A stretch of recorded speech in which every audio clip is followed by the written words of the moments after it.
All cell phones are off. Are we ready to go, John? What do you think?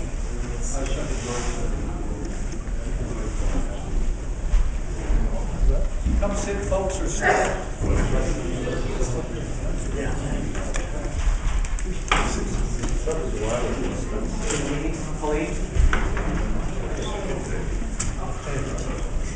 Did you not say that as well?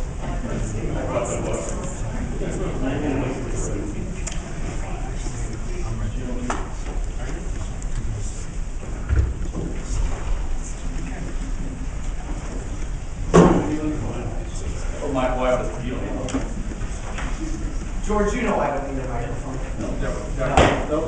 Welcome, welcome. You do. Welcome, welcome. Don't forget the Pledge of Allegiance.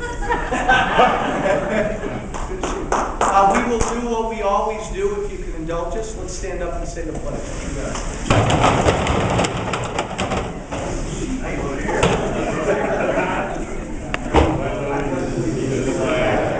United States of America, and to the republic for which it stands, one nation, under God, indivisible, with liberty and justice for all.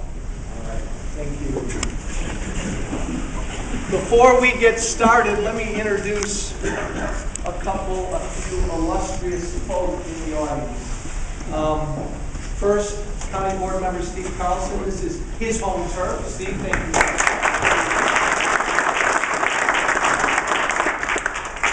A very good friend of mine, Kirk Morris, on the City Council here.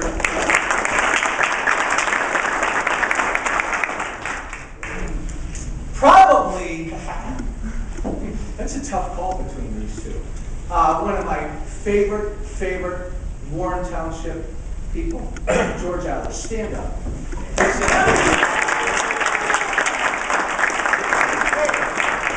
actually a true story.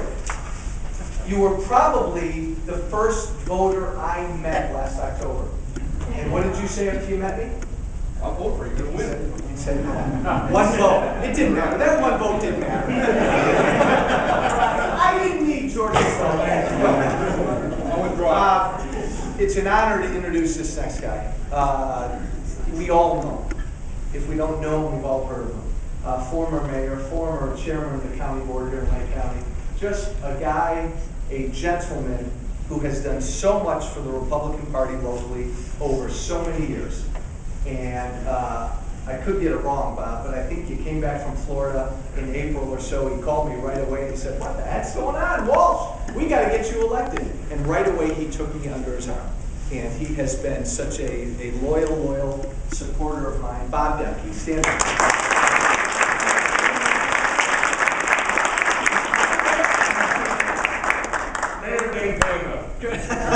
Never mayor. Thank you everyone for coming. Let me just take about 5 minutes and explain, because this is our last listening tour at Town Hall that we're going to do before Christmas. Let me explain what we're doing. Very briefly describe the format to you. There's really no format. This will be so informal. Let me talk quickly about a couple issues, and then we're going to jump right into it. We're going to jump right into you all asking any question you want to ask, pontificating about any issue you want to talk about, challenging me on anything you want to challenge me on. It was a heck of a campaign. It was a very close race. We won, I say, because we had the largest grassroots army of any campaign in the state.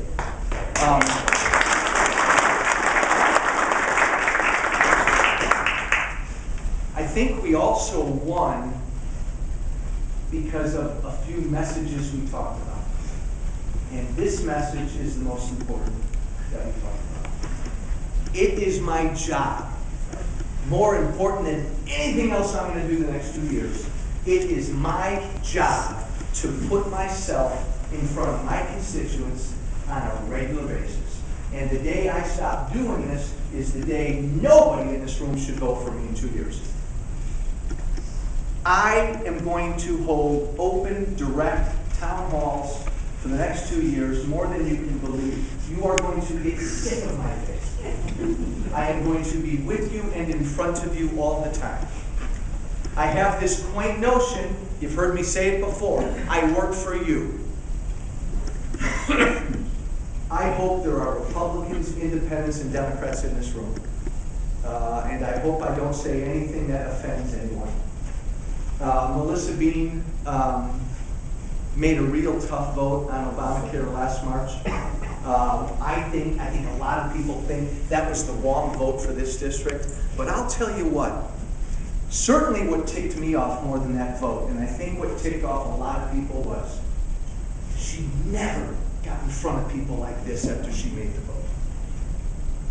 And I don't care if you're a Republican or a Democrat.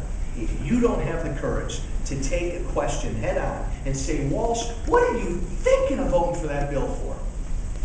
You don't deserve to be in Washington. And too many Republicans and Democrats do this. They hide behind a telephone. They hide behind a computer. They sneak home and they have invitation-only events. I'm going to do none of that. Though we might do some of that telephone stuff. But it'll be open telephone stuff. It's important for your representative to be in front of everybody as much as possible. I'm going to make a lot of votes the next 2 years. Some that might anger you, hopefully most that won't. But really, folks, the most important thing I'm going to do the next 2 years is come home all the time and basically put myself out in front of you, listen to you.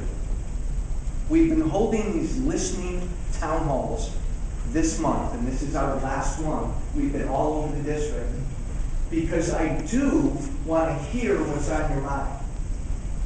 If you've got a question for me, great. But if you don't have a question, we've got staff here who's taking notes. If you just want to get something off your chest and you want to say, I hope when you go to Washington, you're going to think about this issue, I want to hear it.